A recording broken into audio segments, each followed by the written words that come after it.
Hello, and welcome to part 9 of our Dark Souls 3 Thrusting Sword Run. Now, last time we went through the Demon Ruins, taking out the old Demon King, along with getting through half of Irithyll. And this time we can start off at the Church of Gorshka, and we can continue on. Now, in case you don't know, I have been doing something a little unique to this run, which is I've actually been doing 2 runs. One to, well, I have a torch here, but I typically have the target shield. And I'm doing a run without recording before this in order to practice pairing with the target shield. And I noticed something a little interesting.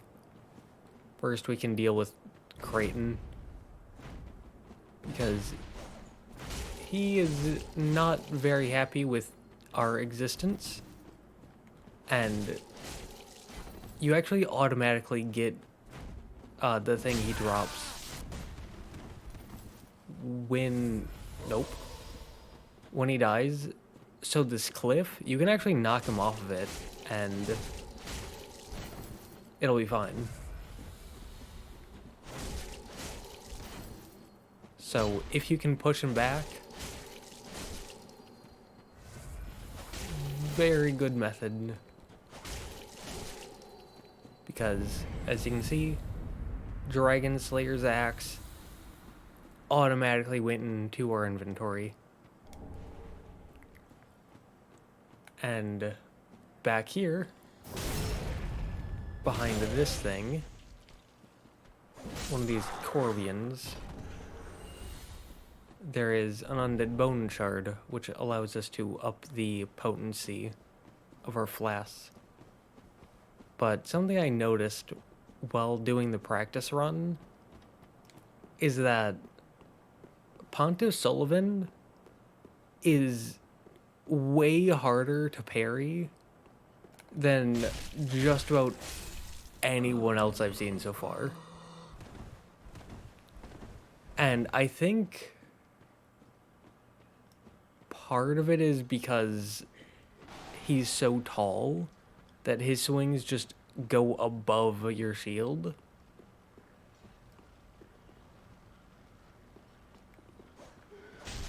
And if it isn't that,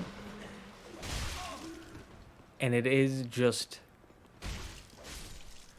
the timing, then his timing is way too rough. Because I typically get things on like the second or third attempt. I remember my first time going through Elden Ring, I was over leveled because I was doing a lot. Like, I was doing every single cave, every single boss, like everything that I ran into.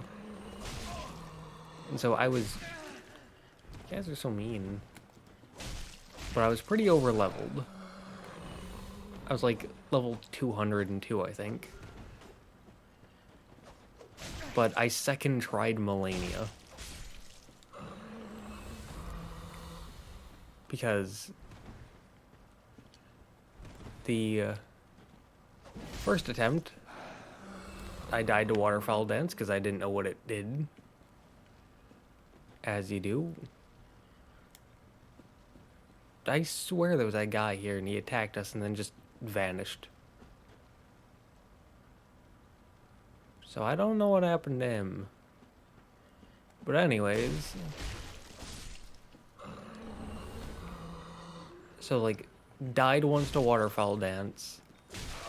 Ah, there he is. He showed up 7 years later. That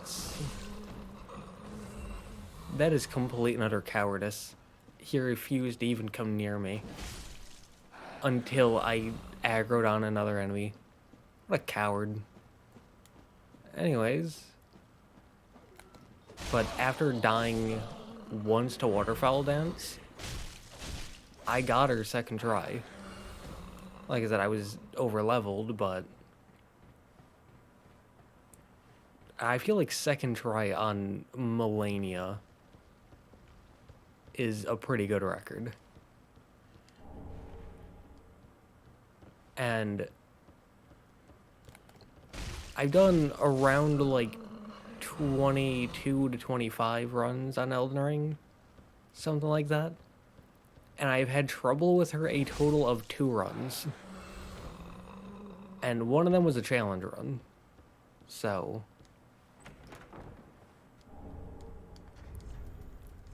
but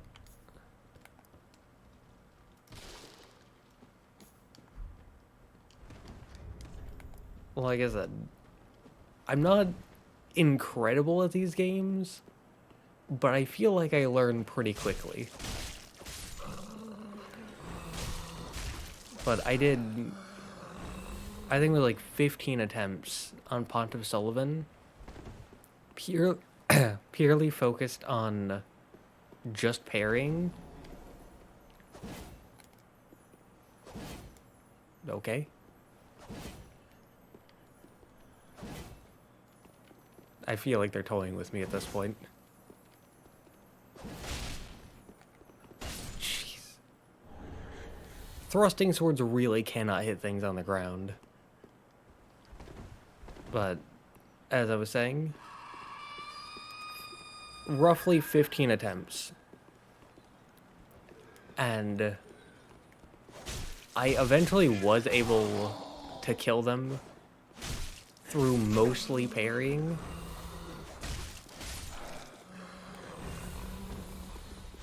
But I only took like half their health with parrying. The other half was just me swinging on them because they summoned a second version of themselves. And kind of extremely difficult to parry someone when they have a second version of them constantly attacking you. And it was hard enough when there was only one of them.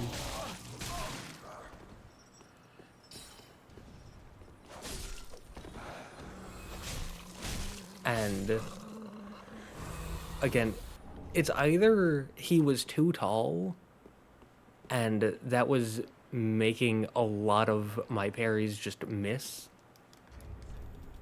or the swing, hello, or the parry timings are just that tight. And either way, not really good. And I do think it was him being too tall, because he has this attack where he swings downward, and that was by far the most consistent attack I was able to parry. I was able to get it like 60% of the time, whereas everything else was like 20-ish% of the time. Out of the attacks that I assumed I could parry. Except for one attack, which maybe you can't parry it, and I'm just assuming that you can, but it was like a poke attack, which I was never able to parry. And it's just, he puts his, I think it's a greatsword, because I think he has a greatsword and an ultra greatsword, but the magic sword, he like puts it back and then he thrusts himself forward in an almost instantaneous fashion. And I don't know if you just can't parry that, or if the hitbox is just garbage, but I was not able to parry that once. And most of the time it didn't even hit me. He just went sailing off in some random direction. And so I'm not entirely sure what was going on with that, because it was very, very strange. But it just seemed like he was struggling a lot. And I was struggling a lot as well. But we were struggling in very different things. Ew. But you can die. And I just want to point out, almost every run I have ever done has two-shot those things. Even runs I consider to be low damage, two-shot them. And this is four-shotting. And also sometimes this goes into the ceiling. Like this enemy. They'll just go up into the ceiling. And I've not been able to figure out why they do that. But I always love to see it because it is very funny. It's kind of like with the texture issues on the walls, where objectively it is an issue, but I love to see it just because it's a silly little thing. And it doesn't, like, hurt the experience. Like, a bad hitbox hurts the experience. Hello, Siegmeyer. If you send Grey Rat out, don't talk to him. You can come back and talk to him later, just not now. And here we can throw on the Slumbering Dragon Crest Ring, so we can get through here easier. But, like I said, bad hitboxes hurt the experience. NPC quests not working the way they're intended hurts the experience. But funny texture on the wall doesn't hurt the experience. It might break the immersion, but that's fine. At least for me, for these games. That's not something I overly care about. Hello. This guy, sit back, he'll shoot the wall a few times, but then he'll turn back to the side. And an interesting little thing about this is you can walk up right behind him and just jog up against him and he won't care. But if you take off the Slumbering Dragon Crest Ring, even without moving, he'll turn around. So that's another reason why Slumbering Dragon Crest Ring is very good. But just backstab him, send him down, and then you can backstab this guy. Ow. Nope. Nope. And this is where large Titanite shards start becoming more common. But now you can run back down here. There's that guy. And this guy, when you backstab him, he turns around, which lets you then backstab him again. And then as he gets up, you can heavy attack him as he swaps weapons. We got another 2 large Titanite shards off of him. Nice. But then here there are paintings. I don't recognize all of these because some of these are from Dark Souls 2 and I don't recognize them. But this looks like Dark Souls 2 to me. That looks like Duke's Archives from Dark Souls 1. That looks like someone from Dark Souls 2. I don't remember who. That looks kind of like Killing of the First Flame, but there's a throne, and I don't... Like, there was no throne there, but There are lots of thrones in Dark Souls 2, so it's probably something from there. That looks like Anor Londo from Dark Souls 1. And then that's Guinevere from Dark Souls 1. And we can backstab this guy as well.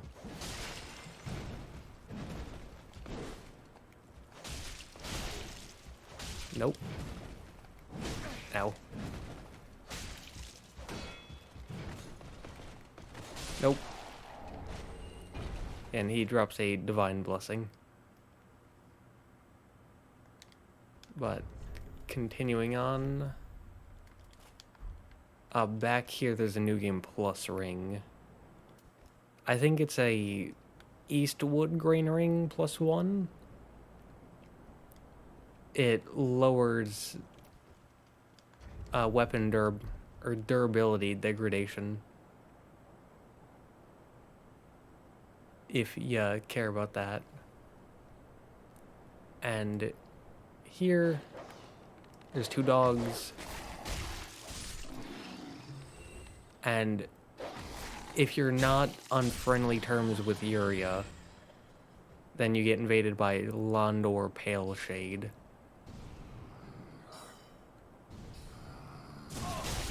And they drop some kind of claw. I think the mannequin claw, which is apparently a weapon from Dark Souls 2. Now, again, I don't recognize it because I didn't really play Dark Souls 2 yet. I think I'll get to it after Dark Souls 3. Like, in terms of recording, and like, the recording schedule, I did all of Dark Souls 1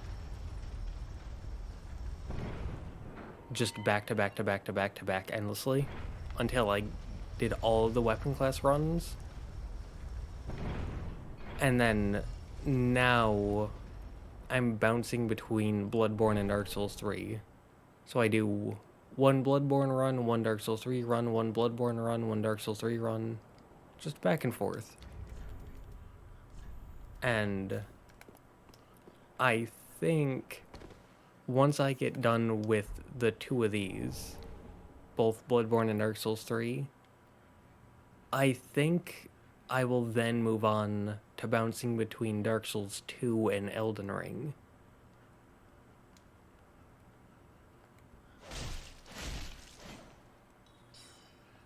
And, well, they fell downstairs somewhere. So they'll come back up on their own time, I suppose.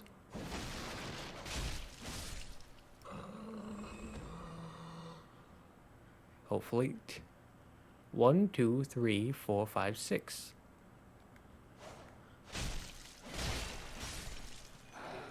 There.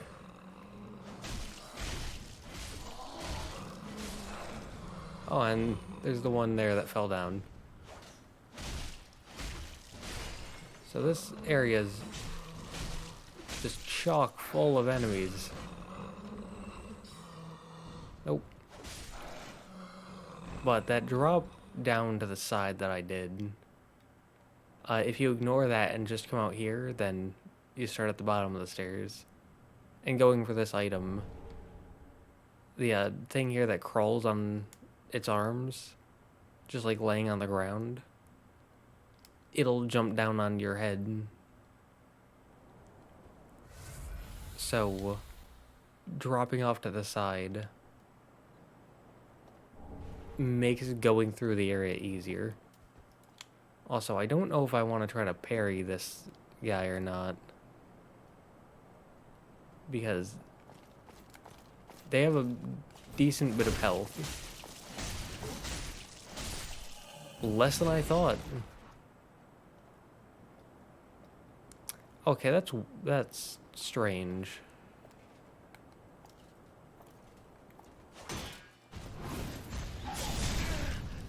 Ow. It caught me on the very tail end.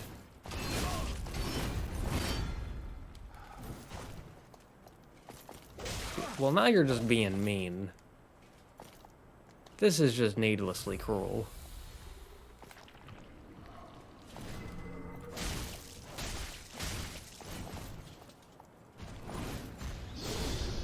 But the skittery, crawly things, I said that normally I two-shot them, but with thrusting swords I'm four-shotting them.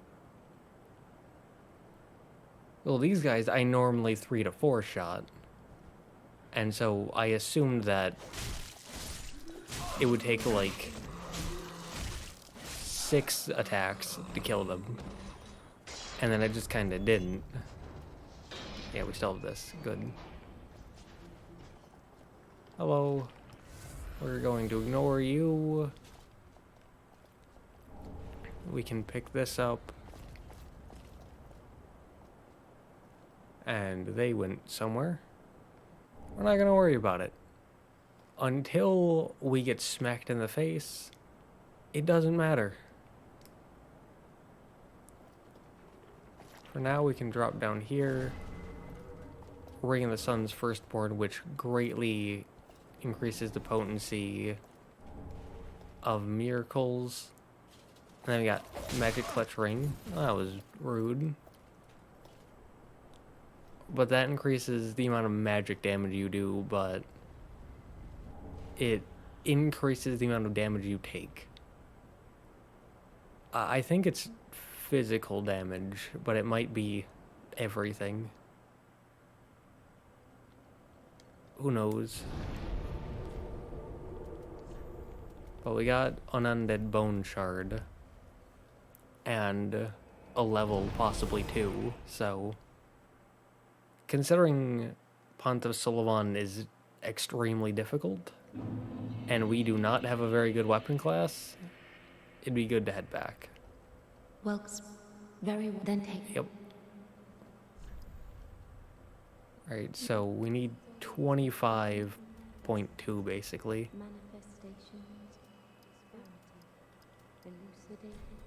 Alright. Farewell, Ashen One. May 25.2. What is this at? Plus 6? Great letter. I don't remember what that gets you besides these. It might get you Blooming Purple Moss Clump. Might.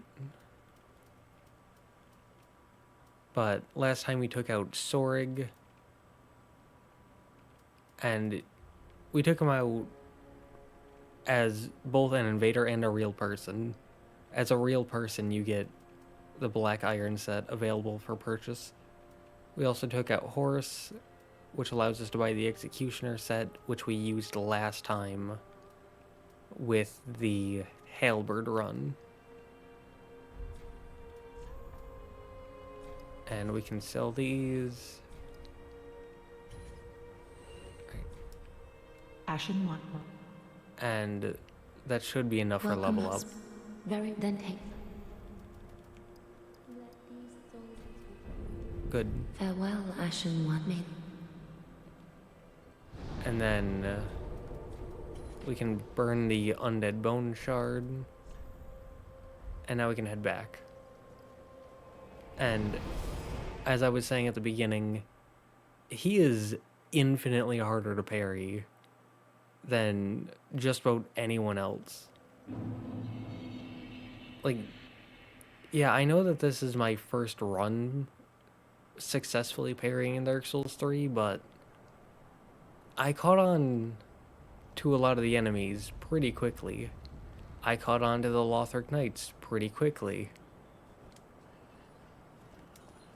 I caught on to a lot of enemies pretty quickly. But I wasn't able to catch on to Sulyvahn.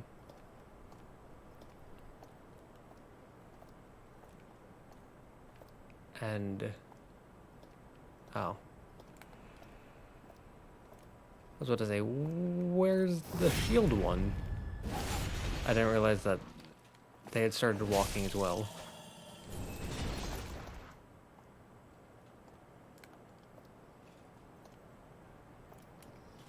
But we can take these out.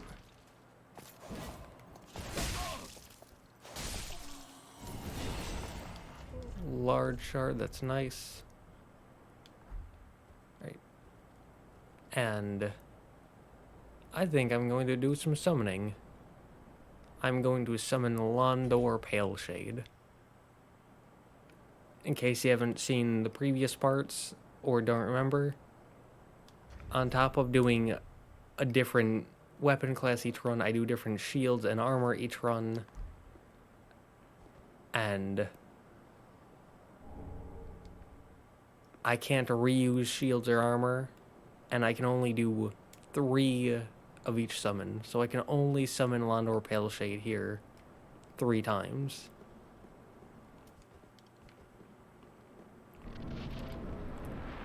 Just that way I can't overly rely on a single shield or a single armor set or a single summon. So I was able to somewhat reliably do that attack.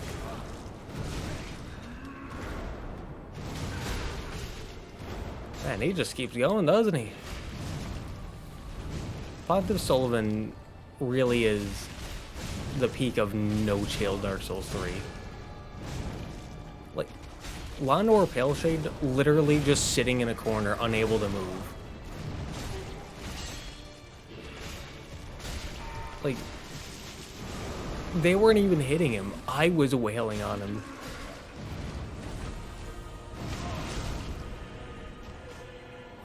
Alright. Want to get rid of that thing as soon as possible. Uh-oh.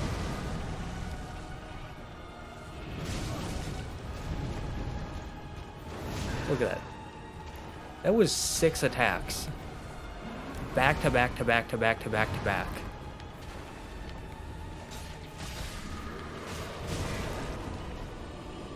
And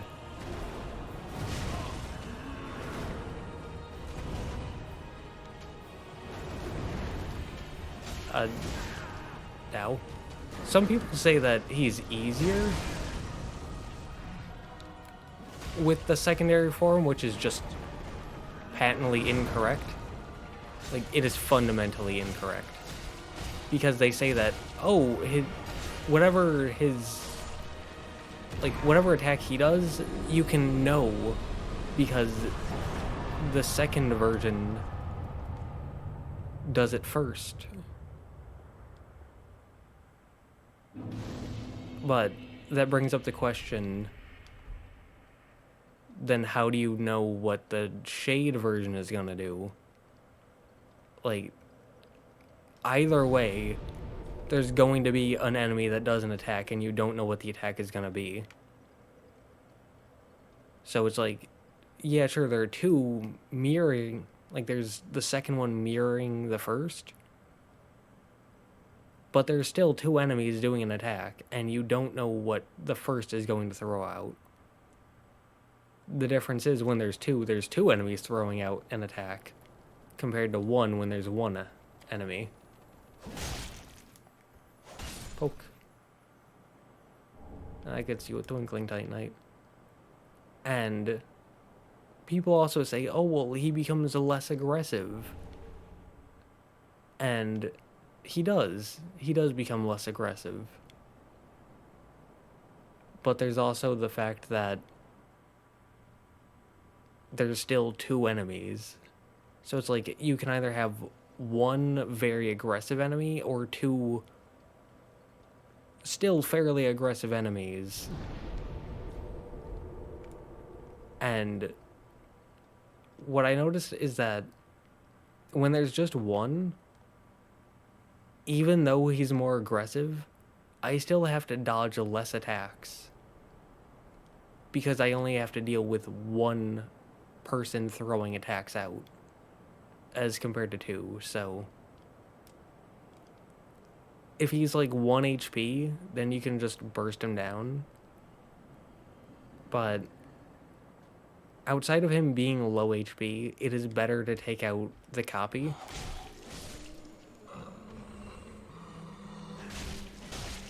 because you can freely wail on him as he does it. And in the beginning, you can hit both. And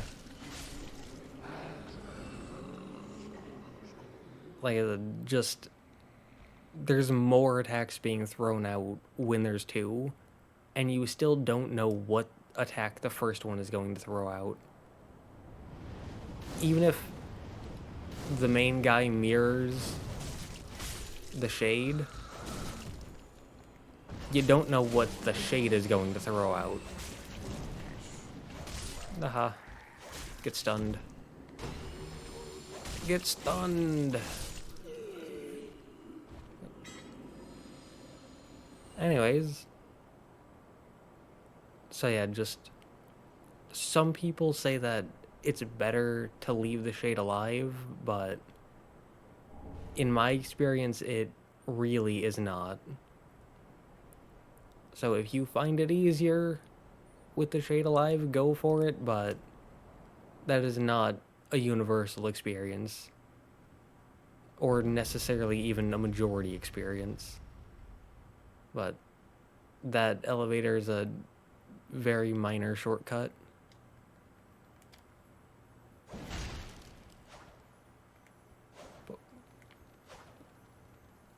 Like the thrusting swords cannot hit downwards at all. But there we get a simple gem, which gives you a very slow FP regeneration, which is nice.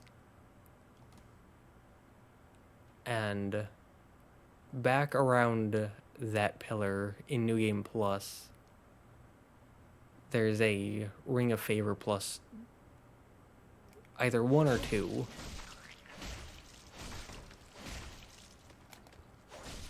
I don't remember which.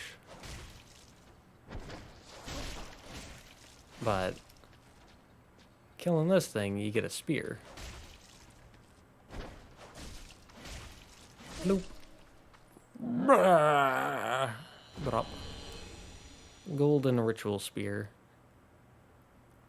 Which this isn't the spear run, so I'm not gonna use it, but we can sell it. And that elevator, it's honestly more of a shortcut for killing these things, these deacon guys, and those ones in the back just spawned in. But anyways, more of a shortcut for grinding these guys, because the ones here can drop human dregs, which is used for Covenant.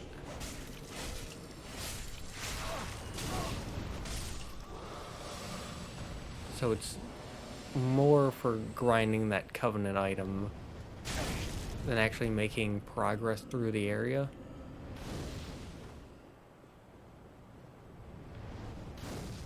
But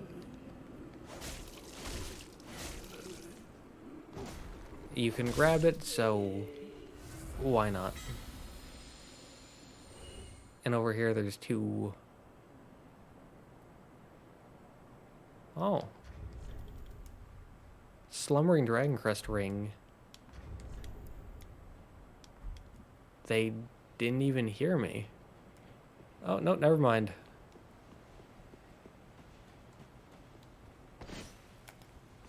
Never mind.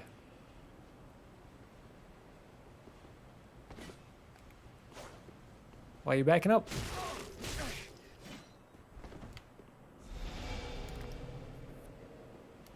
I see. You were just sitting super far back until your friend showed up because you got cowed. I was doing that from the point I got hit the first time. Well, I only got hit once, so I was doing that since the point I got hit. But my character just sat there forever.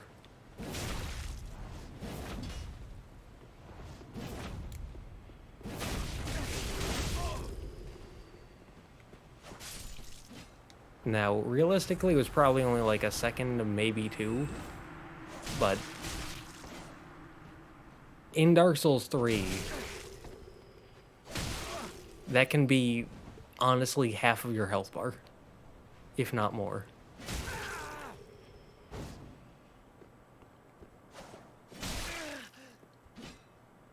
And up until this point, I've been going, hey, the S-Stock actually has pretty good range. And Drain Twin Spears are really just going, nah. You're using a glorified dagger. You have no range. Like, look at that. I was, like, in sight of their spear and still had no range. So, you can die.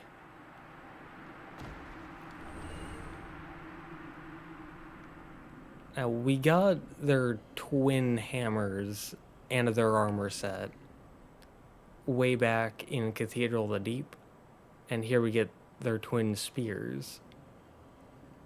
So, now we have everything related to them.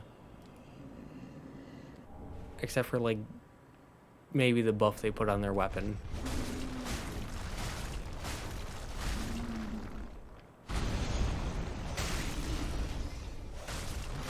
How much health do you have? Not much. Not much at all. Well, you come tumbling down. Not all of these guys are alive, and unlike the ones in Cathedral of the Deep, they respawn. The other alive one is this one.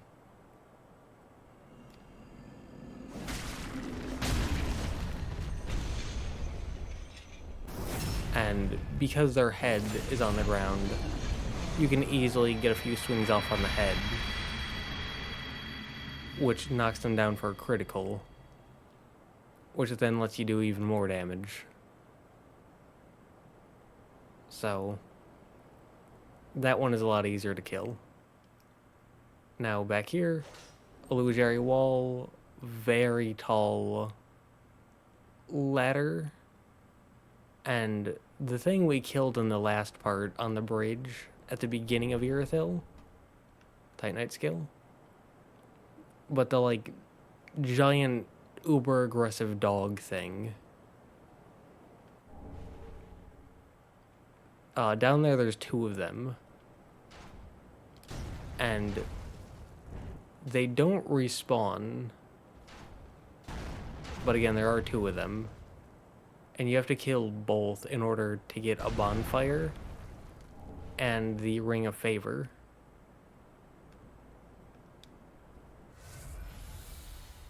Which is pretty good, and there is a covenant down there, but I'm not concerned about getting it. But yeah, there we got the Easterner's Ashes, which allows you to get the Eastern set, which is really good, and the Washing Pole.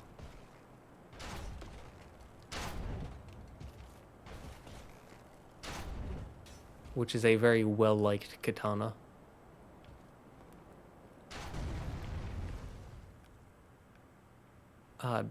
Personally, I'm not a big fan of it, but that's mostly just because it's extremely long and looks kind of goofy, but objectively it is pretty good, in large part because of that range.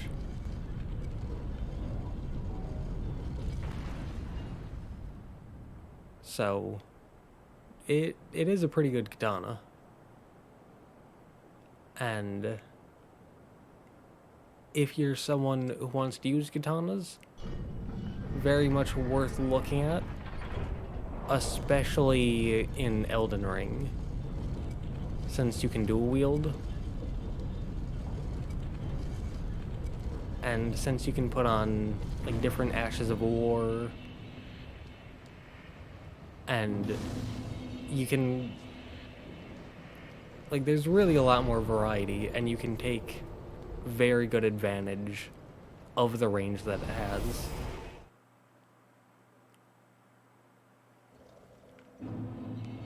But we should have done this a little bit later, honestly.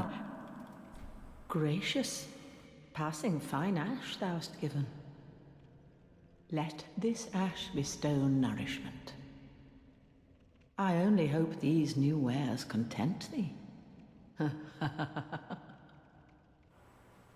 Alright.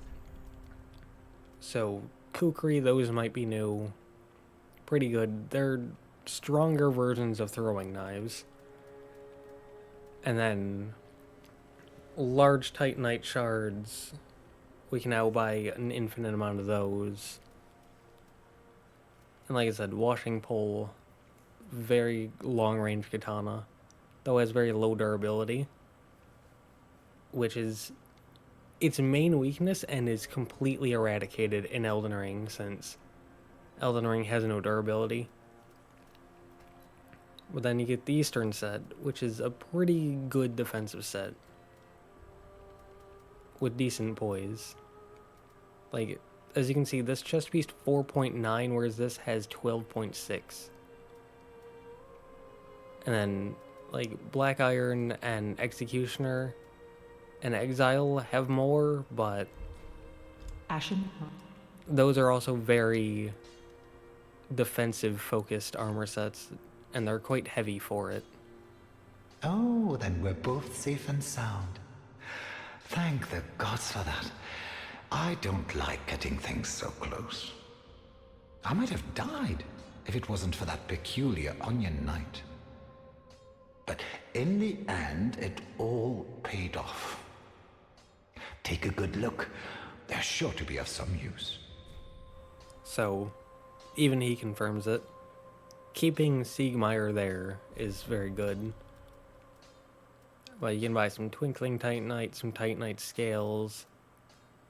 You get like Lothric Knight Greatsword, Lothric Knight Long Spear, which in the description, the second paragraph, Lothric Spear Knights are known for their steadfastness, and the spear boosts the poise of its wielder, which is pretty good. You also get Knight's Crossbow and a Lothric Knight Great Shield, and then some Great Arrows, which is neat. Goodbye. But then, one more thing. We got some more dialogue from Iria. Speak thy desire, honorable Lord of Hollows.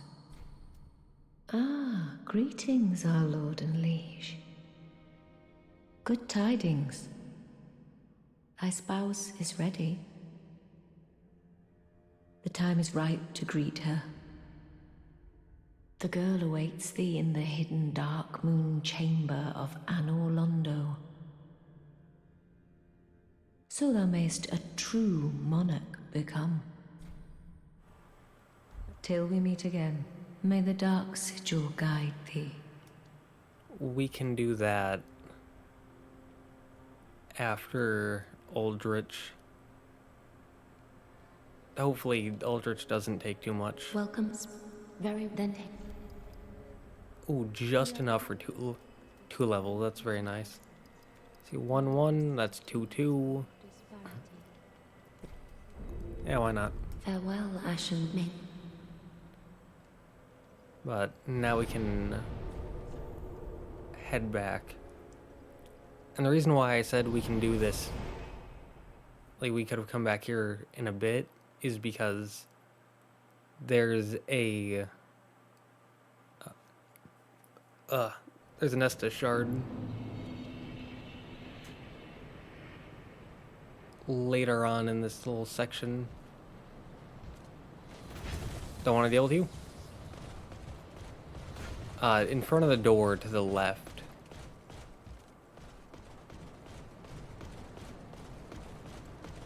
Not here. Hello. But if you do another version of Anri's quest, you can be summoned by them there. And we're being chased, so can't really acknowledge it too much, but there was the giant blacksmith and giant's coal.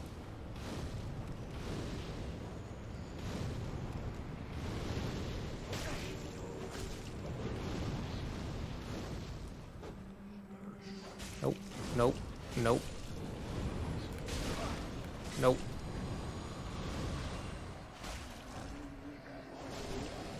That should have hit me. I don't know why it didn't. But here, guaranteed proof of a Concord kept. You can get 2 of those guaranteed. One back in the Church of Yorshka, and then 1 here.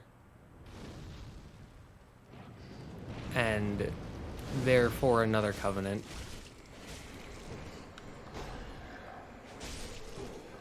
And they are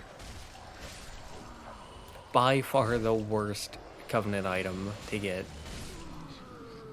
It takes forever to grind them.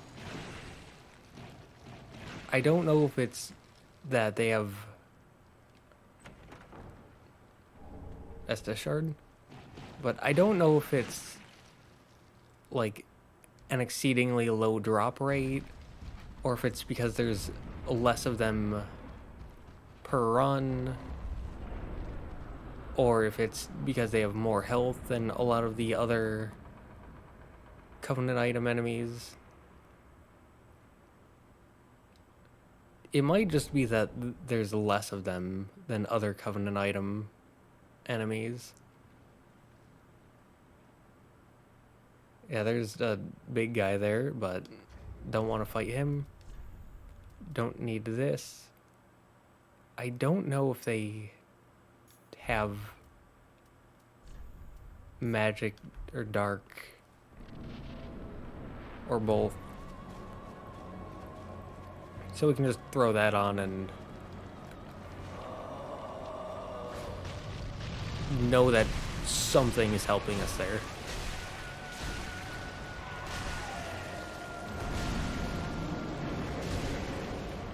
But Aldrich, they normally do a bow attack. So I don't know why they didn't there, but Aldrich, despite coming after Pontiff Sulyvahn, is way easier. Like, in Phase 2 they get a bit harder, because they always start out with this bow attack, which lasts forever.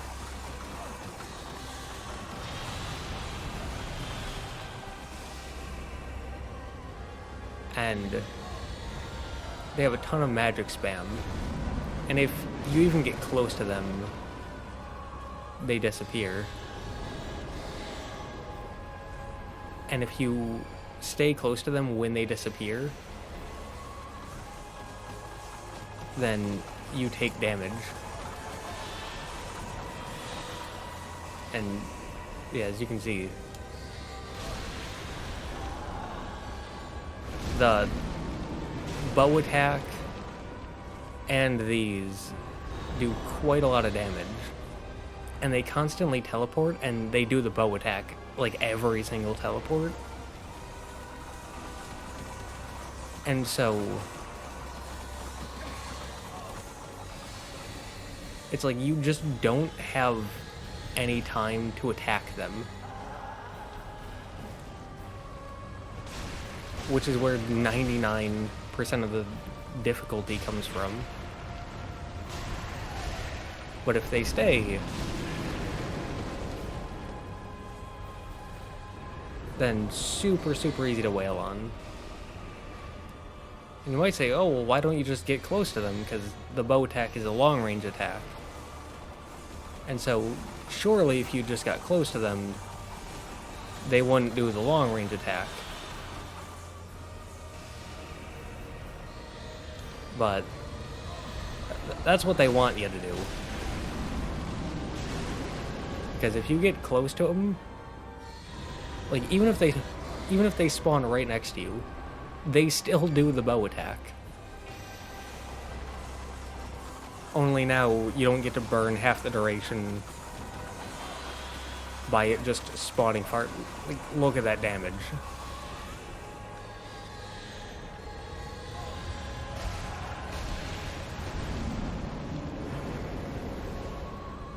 So, yeah.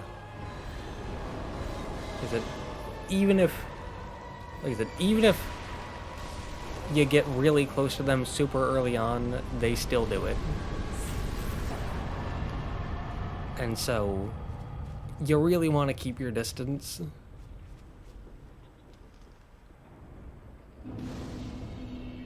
But 55k with the covetous silver serpent ring. Even more if you have the shield of want. Yeah, like I said, the bow every single time, the little magic spritzies, and the constant teleporting are the only things that make that boss even remotely difficult. But even with all of them, still a pretty easy boss. Like, infinitely easier than Pontiff Sulyvahn. And so it feels kind of weird to have the harder boss first, and then the easy boss second, but they'll take it, I guess. And then the ring that we picked up, the Sun Princess ring. Do I wait for this? All right, thank you. That gradually restores HP. And so it gives you a passive 2 HP per second, which by itself isn't that good. But I love passive effects, and passive health regeneration is my favorite of those effects. And so I do have a real soft spot for it. And by itself, again, by itself it's not that strong, but you pair it with the Ethereal Oak Shield or the Ancient Dragon Great Shield and a Blessed Weapon, and it straight up out-heals poison, which is really, really good. Welcome, our gracious lord. Your spouse awaits you. You are very near. Please, take the sword of avowal. May you be the truest lord of Londo yet.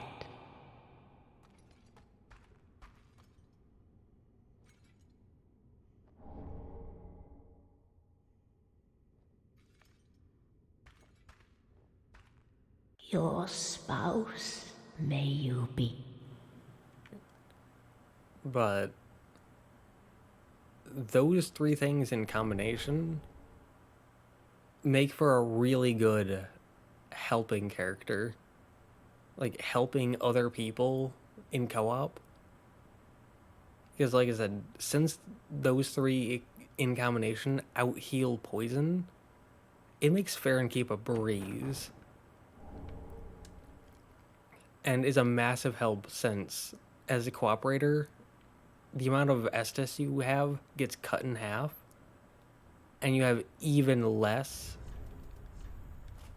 if you have some of the blue flasks, the Ashen Estus ones, since they both get cut in half. Like, you can have a max of 14, so in, like, doing co-op, you can have a max of 7. And like I said, that's the highest. So if you go into Ashen Estus, you have even less. And let's say you have like 13 Estus and 1 Ashen, you'll get knocked down to 6 Estus and 0 Ashen because it rounds down. And so it makes splitting your Estus very difficult, but having 2 HP per second on this, having 2 HP per second on the Ethereal Oak Shield or Ancient Dragon Great Shield. And then a Blessed Weapon, it depends on how upgraded the Blessed Weapon is. It never gets to 2, but it gets very close, if I remember correctly. It's like every 2.25 seconds, something like that. Or 2 HP for every 2.25 seconds. Or 1.25 seconds. It might be 1. It might be 2 HP per second every 1.5 seconds. I've explained that horribly. I'm sorry, but like with this, you get 2 with the shield that gets bumped up to 4, and then with a blessed weapon at plus 10, it goes up to like 6.75 per second passive HP regeneration, which is really good. But anyways, Anri, and we can end this off with a cutscene.